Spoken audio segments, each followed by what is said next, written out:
Assalamualaikum warahmatullahi wabarakatuh.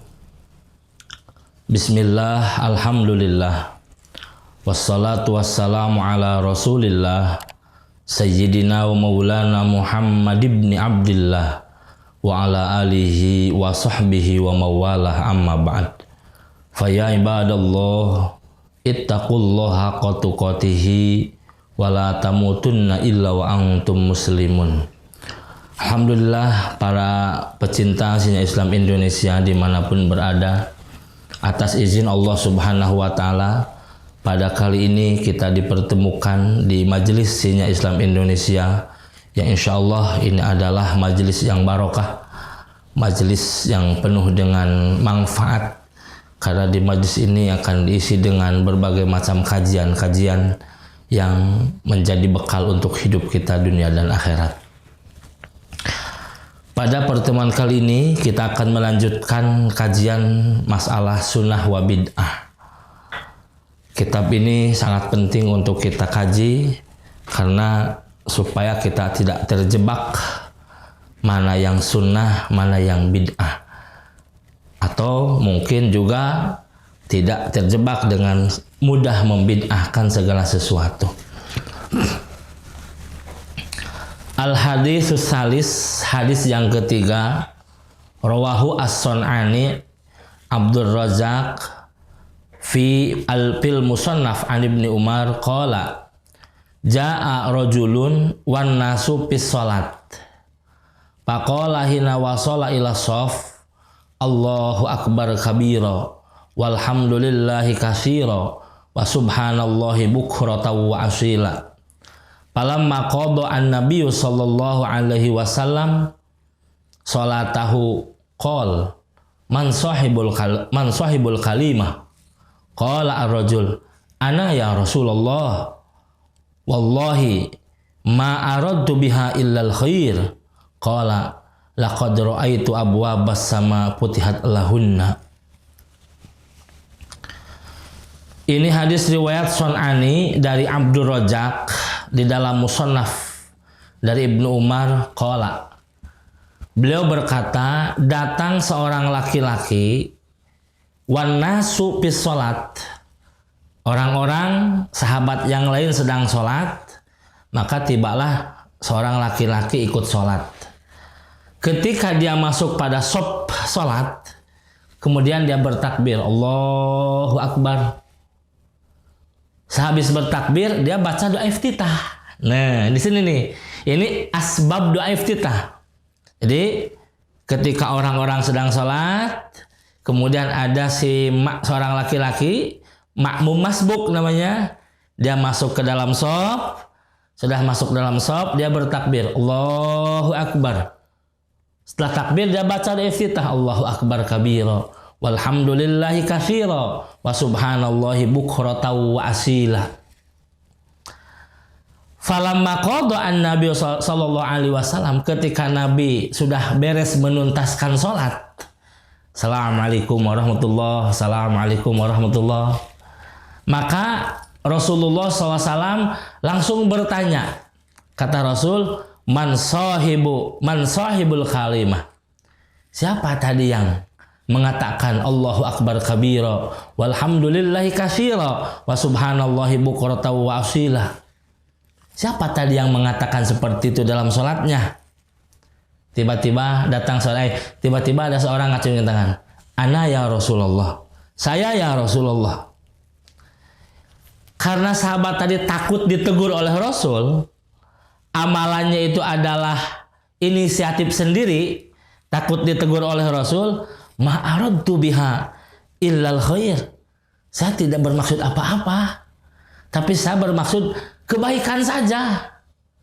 Jadi anggapannya itu adalah satu hal yang baik. Ma'aradtu biha illal khair. Saya tidak punya tujuan apa-apa kecuali tujuan saya dengan melafadzkan Allahu akbar kabira walhamdulillahi katsira wa subhanallahi bukratan wa asila. Itu hanya kebaikan saja. Hanya doa, memuji Allah, mentasbihkan Allah, mentakdiskan Allah. Hanya itu saja. Maka kata Rasulullah SAW, Rasul berkata, laqad ra'aitu abwabas sama futihat lahunna. Ketika engkau mengatakan Allahu akbar kabira walhamdulillahi katsira wa subhanallahi bukratan wa asila, maka kata Rasul, saya melihat pintu-pintu langit terbuka lahunna dengan bacaan tadi. Jadi dengan bacaan Allah akbar kabira, doa iftitah, ketika sahabat membacakan Allah akbar kabira, Rasul membuka pintu-pintu langit terbuka semuanya. Lahunna dengan kalimat tadi. Qala Ibnu Umar, fama taraktuhunna mundu sami'tuhunna. Semenjak itu, ketika aku telah mendengar bahwa Rasul mengatakan laqad putihat abwabus sama, laqad ra'aitu abwabus sama putihat lahunna, maka kata Sayyidina Umar, saya tidak pernah meninggalkan doa iftitah. Dari semenjak kejadian itu, kata Sayyidina Umar, saya tidak pernah meninggalkannya. Setiap sholat saya pasti baca doa iftitah. Tidak pernah saya tinggalkan. Setiap sholat, mau sholat wajib, sholat sunnah, saya senantiasa baca Allahu akbar kabira walhamdulillahi katsira wa subhanallahi bukratan wa asila. Ini kata Sayyidina Umar. Wa rawahu an-Nasa'i fi babil qaul alladzi yubtatahu bihi as-salat illa annahu qala laqad ibtadaroha 12 malaikan.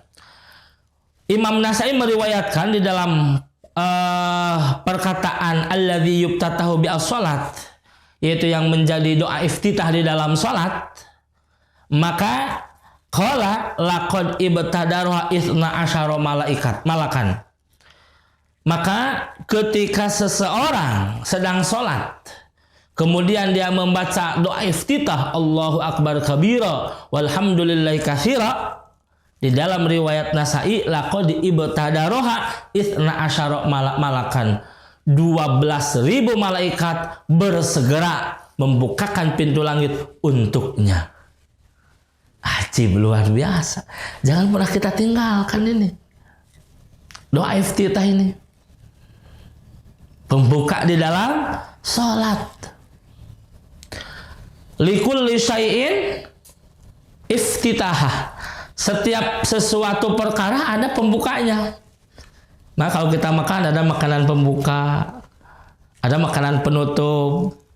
Ya, sholat pun ada sholat, ada pembukanya, ada penutupnya. Pembukanya doa iftitah, penutupnya dengan salam. Intinya rukun-rukun dalam sholat. Iftitah nih. Maka barang siapa yang membacakan iftitah laqad tadaroha 12 malaikat. Ketika orang sedang sholat, kemudian dia membaca doa iftitah Allahu akbar kabira walhamdulillahi katsira, 12.000 malaikat bergegas bersegera membukakan pintu langit. Wa fi qala Ibnu Umar, ma taraktuhu mundu sami'tu Rasulullah salam wa yaqul ra'aitu al hadits fi sahihi Muslim. Maka Abdullah bin Umar mengatakan, aku tidak pernah meninggalkannya.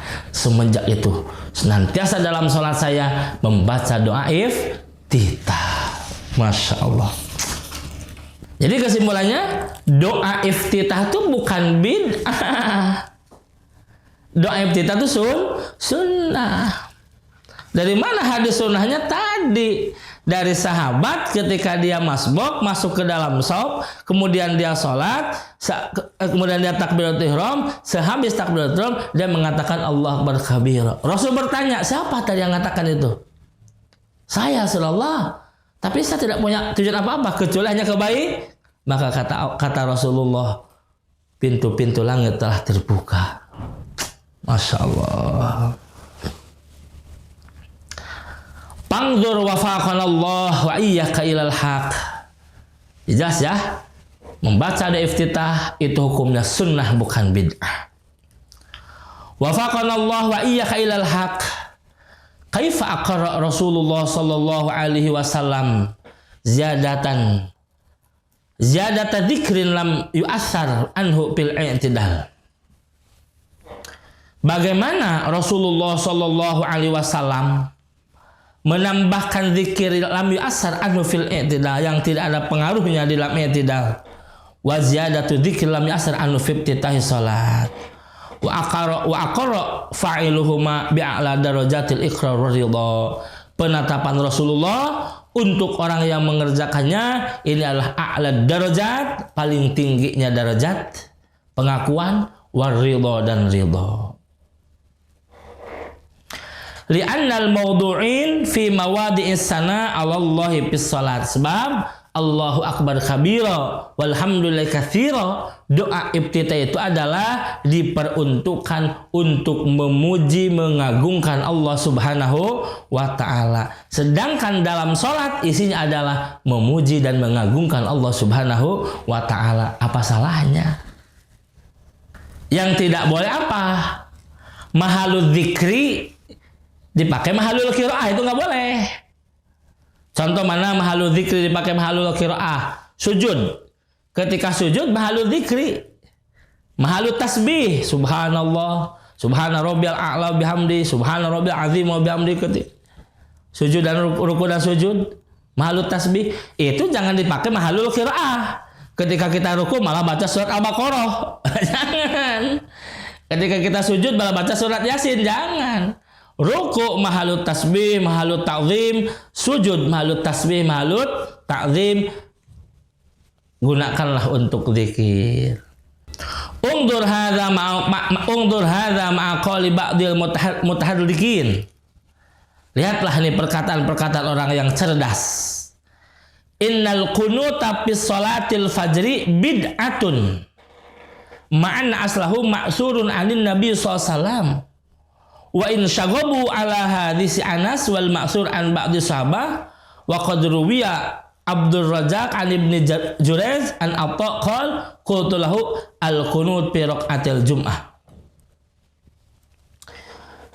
Mari kita lihat perkataan-perkataan orang yang sebagian perkataan-perkataan orang yang mutahadzikin, ya. Innal qunut fi salatil fajri bid'atun. Bukan cerdas, ya. Sesungguhnya perkataan-perkataan sebagian orang yang suka mudah membid'ahkan lah mutahadzikin itu. Perkataan-perkataan orang yang suka membid'ahkan orang lain, innal qunut fi salatil fajri bid'atun. Bahwasannya kunut dalam salat fajar, dalam salat subuh itu hukumnya bid'ah. Ma'an aslahu ma'surun anin nabi sallallahu alaihi wasallam wa in syaghabu ala hadis Anas wal ma'sur an ba'di sahabat. Asalnya itu adalah maksud dari Nabi sallallahu alaihi wasallam, wa in syaghabu ala hadis Anas wal ma'sur an ba'di sahabah. Wa qad rawa Abdul Razak an Ibni Jurayz an Atha qala qultu lahu al-qunut fi raqatil jum'ah. Kunut di dalam yang bid'ah itu kunut dalam 2 rakaat salat Jum'ah, ada bid'ah. Kunut dalam 2 rakaat salat Jum'ah ada bid'ah. Qala lam asma bil kunut fi raqatil jum'ah. Aku tidak pernah mendengar kunut dalam 2 rakaat salat Jum'ah. Lam asma bil kunut fil maktubah. Aku juga tidak pernah mendengar kunut dalam salat fardu illa bis subhi, kecuali dalam salat subuh. Nah, ini jangan sampai yang khusus diumumkan. Mana yang khusus diumumkan? Kunut dalam salat Jum'ah kalau bukan kunut nazilah. Was. Kunut dalam sholat Jum'ah kalau bukan kunut nazilah itu bid'ah. Kenapa bid'ah? La aslalahu, tidak ada asalnya. Bagaimana kalau dalam sholat Jum'ah kunutnya kunut nazilah? Boleh apa tidak? Boleh. Dalam setiap sholat kunut nazilah disunnahkan. Tetapi yang namanya kunut nazilah harus didahului dengan asbab. Mana asbabnya? Contoh, mohon maaf, kemarin musim COVID-19, lagi puncak-puncaknya COVID-19. Banyak berita yang memberitakan, banyak orang yang meninggal. Bahkan bukan lagi pemberitaan, saudara kita, tetangga kita, Masya Allah, tiap masjid sering mendengar innalillahi pengumuman innalillahi wa inna ilaihi raji'un. Tiap masjid itu sering. Nah, karena itu adalah wabah penyakit yang luar biasa. Yang luar biasa, maka setiap hamba, setiap insan disunnahkan untuk membacakan kunut nazilah fi kulli sholatin, dalam setiap sholat, baik fardu ataupun sunnah. Hatta sholat Jumat. Dalam sholat Jumat pun mahalul ijtima disunnahkan kunut nazilah. Minta perlindungan kepada Allah supaya wabah, musibah, penyakit ini diangkat segera oleh Allah Subhanahu wa Ta'ala. Diperbolehkan, sunnah hukumnya. Tetapi tidak ada nazilah, tidak ada kejadian, tidak ada apa-apa dalam kondisi kondusif, aman, tenang, kunut nazilah dalam sholat Jumat. Hadhihi bid'atun. Ini bid'ah la aslalahu. Nah, jangan sampai bid'ahnya kunut dalam sholat Jum'ah yang bukan kunut nazilah ini digeneralisir, diumumkan, sehingga setiap kunut dalam sholat hukumnya bid'ah. Ini salah. Maka lam asma, aku tidak pernah mendengar dalam sholat Jum'ah ada kunut. Walam asma fil maktubah, aku tidak pernah mendengar dalam sholat tardu ada kunut. Illa fis subhi, kecuali hanya dalam sholat subuh yang ada kunut. Berarti jelas kunut dalam sholat subuh menurut madhab Imam Syafi'i hukumnya sunnah, bukan bid'ah. Bahkan sunnahnya juga sunnah abad fi sholat. Imam Syafi'i hukum kunut dalam sholat subuh bukan sunnah biasa, bukan sunnah hayah, bukan, tetapi sunnah yang punya kedudukan tinggi, itu termasuk sunnah abad di dalam sholat. Apa sunnah abad? Sunnah yang menjadi penopang kesempurnaan pahala dalam sholat. Maka kalau ditinggalkan kunut dalam sholat subuh harus ditambah dengan sujud sahwi. Saking pentingnya kunut dalam sholat subuh dalam perspektif madhab Imam Syafi'i. Walaysa min ghardina bahsu maudhu'il kunut wa sunnatihuna. Tapi memang dalam pernyataan ini pokok pembahasan bukan pembahasan masalah kunut, cuman hanya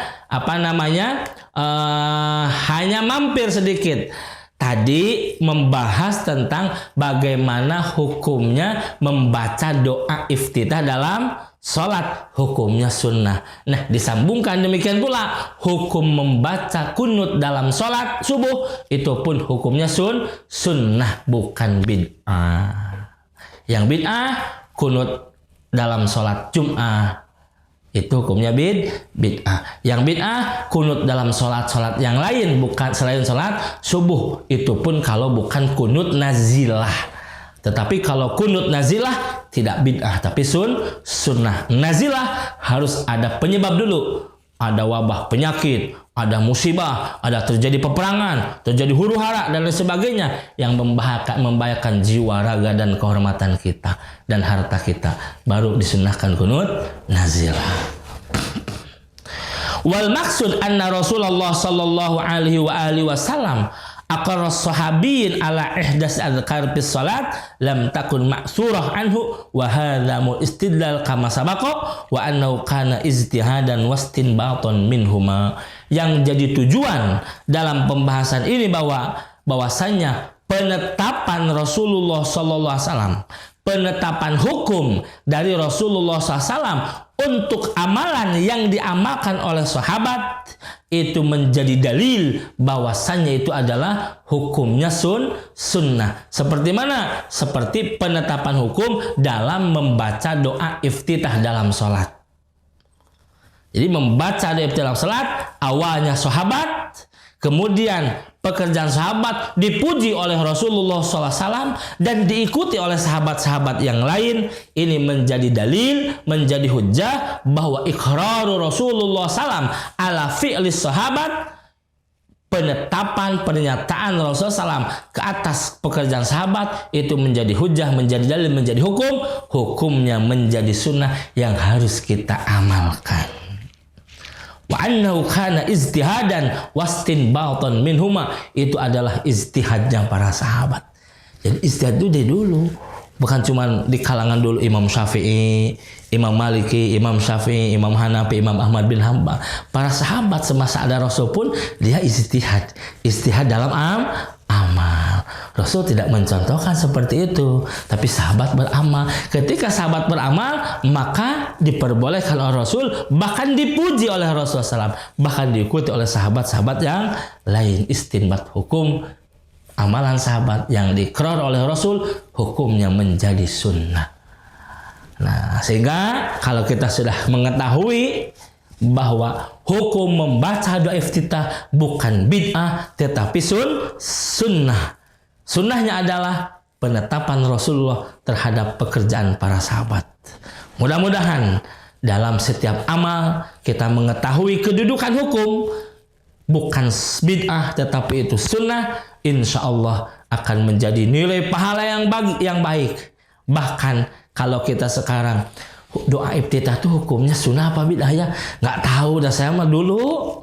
Pokoknya ketika saya di kampung, di lembur, ngaji teh, praktek sholat, setelah itu baca iftitah. Mungkin sunnah, tapi saya nggak tahu hukumnya. Nah, ketika kita sudah sekarang tahu hukumnya, oh ternyata hukumnya adalah sunnah, dalilnya dari sini, maka baca doa iftitah kita yang dulu, yang belum tahu hukum, dengan baca doa iftitah sekarang dan selanjutnya, yang sudah tahu hukum, nilainya luar biasa. Kenapa? Amalan tanpa ilmu kurang sempurna, amalan dengan ilmu luar biasa.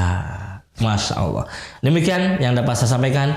Mudah-mudahan itu jadi ilmu yang bermanfaat untuk kita dan yang menjadi ibadah kita lebih berkualitas di hadapan Allah Subhanahu wa taala.